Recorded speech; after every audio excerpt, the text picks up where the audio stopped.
जय श्री राधे। पूज्य श्री सद्गुरुदेव भगवान के चरणों में प्रणाम। पूज्य श्री पंडित गया प्रसाद जी महाराज का जीवन चरित्र। आइए उनके अतिशय कारुण्य गुण को सुनते हैं। कहते हैं, जिस किसी प्रकार से किसी प्राणी को संतुष्ट करना ही ईश्वर का पूजन है। भूत दया संबंधी अति अद्भुत घटना श्री भगवत कृपा स्मरण के प्रसंग में सांकेतिक रूप से पूज्य श्री पंडित जी ने ही गदगद कंठ होकर सुनाई। पंडित जी महाराज कहते हैं, श्री भगवत कृपा क्या वस्तु है। काहू को देखनो होए तो मेरे को देख ले। या युग में, ऐसे युग में इतनी कृपा। मैं वही कल्याणीपुर को गया प्रसाद हूँ। कहाँ वह जीवन और अब प्राणनाथ की यह असीम आत्मीयता। एक आश्चर्य। हाथरस में जा गोद में कुत्ता को पिल्ला बैठो, वाही गोद में श्री ठाकुर जी विराजे। कितनी कृपा है ठाकुर जी की। यह घटना इस प्रकार है। कुत्ता का एक पिल्ला रात्रि में सड़क के किनारे बहने वाली नाली में गिर गया। प्रयत्न करने पर भी वह नाली से निकल नहीं सका था। रात्रि भर नाली में पड़ा रहा। यह घोर शीतकाल का समय था। पूज्य श्री पंडित जी सवेरे घर से शौच आदि के लिए हाथ में जलपात्र लेकर जा रहे थे। पिल्ला का अत्यंत क्षीण एवं करुण स्वर सुनकर पूज्य श्री पंडित जी चौंके। स्वर में मृत्यु के समय किसी वेदनापूर्ण कराहट थी। कराहट के स्वर की दिशा का अनुसरण कर बिजली के प्रकाश में आपने नाली में बहने वाले मल एवं कीचड़ से सने हुए कुत्ता के पिल्ला को देखा। आपने शौच के लिए ले जाने वाले जलपात्र को एक स्थान पर रखकर तत्काल पिल्ला को अपने आत्मीय स्वजन की भांति अपने हाथों में उठा लिया। शौच जाना भूल गए। घर लौट आए। शौच के पश्चात स्नान के लिए पानी गर्म करने आप चूल्हे पर चढ़ा गए थे। उस गर्म पानी से किसी अन्य की सहायता लेकर आपने पिल्ला को स्नान कराया। पिल्ला कांप रहा था। गर्म जल से स्नान कराने पर भी पिल्ला के शीत की निवृत्ति नहीं हुई। आपने आग जलाकर पिल्ला को तपाना प्रारंभ किया। घर में ईंधन अधिक नहीं था। जितना था उससे तपाने पर भी पिल्ला के अंतर में जो शीत था वह निवृत्त नहीं हुआ। अब भी पिल्ला कांप रहा था। अब क्या करें। प्राणी मात्र में अपने प्रभु का दर्शन करने वाले पूज्य श्री पंडित जी ने अत्यंत करुणा से आप्लावित होकर पिल्ले को अत्यंत वात्सल्यवती माँ की भांति अपने उदर से सटा लिया। ऊपर से कंबल ओढ़कर निवार्थ स्थान में बैठ गए और अपने उदर के ताप से उसे तपाने लगे। इसी समय दूसरी घटना घटी। पूज्य श्री पंडित जी पिल्ला को गोद में लेकर बैठे थे। अब तक लगभग प्रातःकाल के 8 बज चुके थे। एक विद्वान पंडित आपकी प्रशंसा सुनकर अलीगढ़ से आपके दर्शन करने पाठशाला में आए। आपने किसी छात्र के द्वारा उनके लिए आसन बिछवाया। पिल्ला गोद में होने के कारण आप स्वयं खड़े होकर अभ्युत्थान नहीं दे सके थे। दर्शनार्थ पधारे पंडित जी आसन पर सुखपूर्वक बैठ गए। उसके कुछ ही मिनट पश्चात की बात है। पिल्ले को पूरी उष्णता प्राप्त हो चुकी थी। पिल्ला स्वस्थ होकर गोद से निकलकर चल दिया। इस दृश्य को देखकर दर्शनार्थी पंडित जी बिना कुछ कहे हुए और मन में अश्रद्धा का भाव लिए हुए उठकर चले गए। उन पंडित जी के मुख से एक वाक्य फूट ही पड़ा, यह कैसा पंडित है जो पिल्ला को गोद में रखता है। उदारता। यह अपना है, यह पराया, इस प्रकार की संकुचित वृत्ति क्षुद्र अंतःकरण वालों की ही होती है। उदार मना पुरुषों के लिए संपूर्ण विश्व अपने कुटुंबी जन के समान ही है।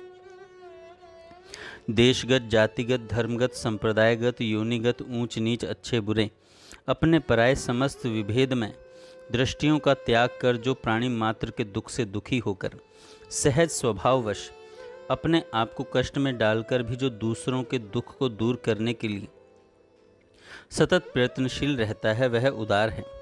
मानवता का सर्वोत्कृष्ट लक्षण है उदारता।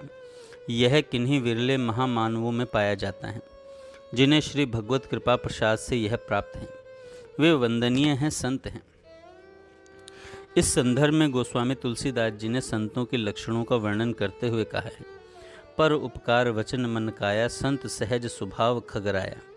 संत सहहि दुख पर हित लागी, पर दुख हेतु असंत अभागी। पूज्य श्री पंडित जी को श्री भगवत कृपा से यह स्वभाव सहज प्राप्त था। वे किसी को भी दुखी नहीं देख पाते थे। दूसरों के दुख को देखकर स्वयं कष्ट सहकर उनके दुख को दूर करने के उद्यम में जुट जाते थे। आपका तो समस्त जीवन ही उदारता में था। हमारे सुनने में 2 घटनाएं आई। पहला, आपके पड़ोस में सुंदा नाम की साग पैदा करने वाली तथा साग बेचने वाली जाति की स्त्री रहती थी। उसका पति अल्प व्यय में ही 3-4 संतानों को अनाथ छोड़कर संसार से चल बसा। आजीविका का कोई साधन नहीं था। अब सुंदा साग बेचकर अपने बच्चों का पेट पालती थी। पूज्य पंडित जी स्वयं निर्धनता में ही आनंद मानकर जीवन व्यतीत कर रहे थे। आपने सुंदा के प्रति सहानुभूति के भाव से भावित होकर उसकी सहायता की बात सोच ली और नित्य प्रति सुंदा से ही साग लेने लगे। आप कभी सुंदा से साग का मोल भाव नहीं करते थे। वह जिस भाव से दे, जैसा दे, उसे ही आप मुंह मांगे दाम देकर खरीद लेते थे। वह अभावग्रस्त थी और चाहती थी कि सारा साग बिक जाए, कुछ भी व्यर्थ न जाए। अतः बचा हुआ घटिया सब साग आपको देने लगी। पैसा भी अन्यत्र के भाव से कुछ अधिक लेती थी। पूज्य श्री पंडित जी इस बात को भली प्रकार जानकर भी सुंदा से शाम को ही साग लेने जाते थे कि बेचारी गरीबनी है, इसका साग व्यर्थ न जाए। हमें तो कैसे भी पेट भरना है, घटिया बढ़िया क्या, हमारे द्वारा इसकी कुछ सेवा बनती रहेगी। बिना कुछ लिए देने से इसे संकोच होगा, फिर यह लेगी नहीं। सुंदा का संकोच दूर करने के लिए आप यह भी कह दिया करते थे कि तुम्हारे द्वारा हमें यहीं सुगमता से साग मिल जाता है, बाजार में दूर लेने नहीं जाना पड़ता। घर आकर आप उस साग में से उत्तम छांटकर अपने काम में ले लेते, शेष गायों को खिला देते थे। आपको साग लाकर छांटते देख अन्य लोग पूछते थे, पंडित जी आप साग कहाँ से किस भाव लाए हैं? पूज्य श्री पंडित जी कहते, भैया समीप में ही सुंदा से ले आते हैं, समय की बचत हो जाती है, बाजार नहीं जाना पड़ता। पूज्य श्री पंडित जी के प्रति सहानुभूति एवं श्रद्धा रखने वाले लोग कहते, हम बाजार नित्य जाते हैं, वहाँ से ताज़ा एवं सस्ता साग आपके लिए नित्य ले आया करेंगे। पूज्य श्री पंडित जी अपने वास्तविक भाव को छुपाकर कहते, हमें यहीं से लेने में अधिक सुविधा है। एक समय सुंदा की कन्या का विवाह था। पूज्य श्री पंडित जी ने गुप्त रूप से सुंदा की कन्या के विवाह में सहायता करने की युक्ति सोची। आपका कोई वस्तु उधार लेने का नियम नहीं था, तो भी सुंदा से साग उधार लेना प्रारंभ कर दिया। अपने नियम निर्वाह के लिए पुराने वस्त्र की एक थैली आपने अपने हाथ से सिलाई करके रख ली। उसमें सुंदा के साग के मूल्य से अधिक पैसे अपने खर्च से किसी प्रकार बचाकर आप नित्य रखने लगे। कई दिनों तक सुंदा का उधार खाता चलता रहा। एक दिन आप दुकान पर वह थैली लेकर सुंदा के साग का हिसाब चुकाने गए। सुंदा के सामने थैली खाली करके बोले, ये तुम्हारे साग के पैसे हैं, इन्हें ले लो। सुंदा पैसे गिनकर बोली, पंडित जी मेरे इतने पैसे नहीं हैं, ये तो बहुत अधिक हैं। पूज्य श्री पंडित जी ने कहा, हम तुम्हारे पैसों का नित्य हिसाब रखते हैं। यह कहकर आप दुकान से चले गए। आपके जीवन में गुप्त रूप से सेवा करने की यह प्रणाली थी कि सेवा भी हो जाए, सामने वाला कुछ समझे नहीं और न संकोच में ही पड़े।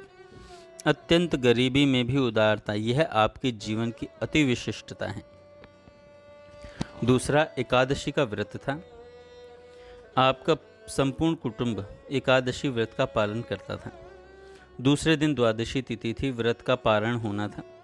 चून दशमी तिथि को ही समाप्त हो गया था, अतः इस समय घर में चून नहीं था। आपकी पुत्री शांति अभी बालिका ही थी। शांति ने कहा, बप्पा अम्मा कह रही है कि घर में चून नहीं है। पूज्य श्री पंडित जी ने विनोदपूर्वक हंसते हुए कहा, आज फिर एकादशी व्रत करेंगे? भूखी बालिका शांति की आंखों से आंसू की बूंद टपक पड़ी, बिना कुछ कहे सिसकने लगी। पूज्य श्री पंडित जी के पास इस समय पैसे नहीं थे, कोई वस्तु उधार लेने का नियम नहीं था। कुछ सोचकर आप घर के भीतर गए। एक पुरानी टूटी हुई पीतल की पतीली लेकर उसको कम कसेरे की दुकान पर बेच आए। उसके पैसों से 14-15 सेर बेझर लेकर उसको साफ करवाकर चक्की पीसने के लिए डाल दिया और पाठशाला में आ गए। कुछ देर पश्चात सन्यासी के वेश में एक साधु पाठशाला में आया। आपने उठकर प्रणाम किया, आसन देकर बैठा दिया। साधु ने कहा, पंडित जी, आज ही हमारे गुरुजी की तिथि है। 10 सेर चून की हमारी मांग है। हमें आज ही भंडारा करना है। अभी तक कहीं से कुछ प्राप्त नहीं हुआ है। हम आपके पास आए हैं। प्राणी मात्र में अंतर्यामी रूप से भगवत भाव रखने वाले पूज्य श्री पंडित जी ने बड़े उल्लास के साथ कहा, गुरु भगवान हैं। उनके भंडारे के लिए 10 सेर चून प्राप्त न हो, यह कैसे संभव है? अभी आप थोड़ी देर विराजें, आपके गुरुजी के भंडारे के लिए चून का प्रबंध हो जाएगा। अब तक बहुत देर हो चुकी है। आप चून लेकर जाएंगे, फिर भोजन बनाएंगे, तब तक आपको बहुत विलंब हो जाएगा। अतः आप पहले थोड़ा जलपान कर ले। ऐसा कहकर आपने बचे हुए पैसों में से साधु के लिए आधा सेर गर्म मीठा दूध हलवाई की दुकान से लाकर पिला दिया। पुनः चक्की पर जाकर आपने अपने परिवारजनों का विचार किए बिना जितना चून था सबका सब साधु जी के पल्ले में बंधवा दिया। साधु देवता चून लेकर जा रहे थे, तब तक पूज्य श्री पंडित जी के प्रति श्रद्धा रखने वाले 2 वैश्य श्री बेनी राम जी एवं श्री विश्वंभर सहाय जी आ गए। उन्होंने पूज्य श्री पंडित जी से कहा, पंडित जी, यह सन्यासी साधु नहीं, रमनपुर का जोगी है। आपने कहा वे कोई भी हो, हमने तो साधु के रूप में पधारे भगवान की सेवा की है। वे दोनों सम्मान्य वैश्यजन इस अनोखी उदारता के मूक दर्शक बने हुए थे। वे दोनों मूक दर्शक विस्फारित नेत्रों से पूज्य श्री पंडित जी को देखते हुए समक्ष स्थित अभिनव रंती देव को मन ही मन बारंबार प्रणाम कर रहे थे। त्याग का आदर्श, संसारी भोगों में सुख आसक्ति ही जीव को भगवान से विमुख करके 84 लाख योनियों में भटकने के लिए बाध्य किए हुए हैं। संसारी भोगों में सुख स्पृहा ही जीव को निरंतर अशांत बनाए रहती है। भोग भोगने से भोग स्पृहा शांत नहीं होती। यह उसी प्रकार निरंतर बढ़ती ही रहती है जिस प्रकार अग्नि में घी देने पर अग्नि बढ़ती रहती है। भोग स्पृहा का त्याग किए बिना न किसी को सुख की प्राप्ति हो सकती है और न कोई निर्भय निश्चिंत होकर सो सकता है। भोग आसक्त मनुष्य संसार में न शांतिपूर्वक जीवन व्यतीत कर सकता है और न वह परम पद की प्राप्ति के मार्ग की ओर ही अग्रसर हो सकता है। इसलिए शास्त्रकारों ने कहा है कि सब प्रकार से सुखी होने के लिए संसारी भोगों की कामना का सर्वथा त्याग आवश्यक है। किंतु इस भोग स्पृहा का त्याग कैसे हो? भोगों में आभासित होने वाले सुख की भ्रांत वासना का त्याग सुख स्वरूप परमात्मा की प्राप्ति द्वारा ही संभव है। जहाँ काम तहाँ राम नहीं, जहाँ राम नहीं काम। जिस हृदय में श्री भगवत प्रेम की प्राप्ति की स्पृहा उत्पन्न हो जाती है, उन्हें भोग सुख आसक्ति भोग कामना का त्याग करना नहीं पड़ता, सहज रूप से हो जाता है। ऐसी मन स्थिति में जीवन में सहज रूप से 2 परिणाम परिलक्षित होते हैं। एक श्री भगवत विधान से प्राप्त परिस्थिति में संतोष की सहज अनुभूति और दूसरे श्री भगवत प्रेम प्राप्ति के साधन समूह में पूरी तत्परता सहित संलग्नता। जिन जिन कार्यों से भगवत प्रेम की प्राप्ति होने की आशा बनती है, उन कार्यों में उसकी अभिरुचि बढ़ती जाती है तथा अन्य समस्त कार्यों के प्रति उदासीनता बनी रहती है। जय श्री राधे। आगे हम कल सुनेंगे।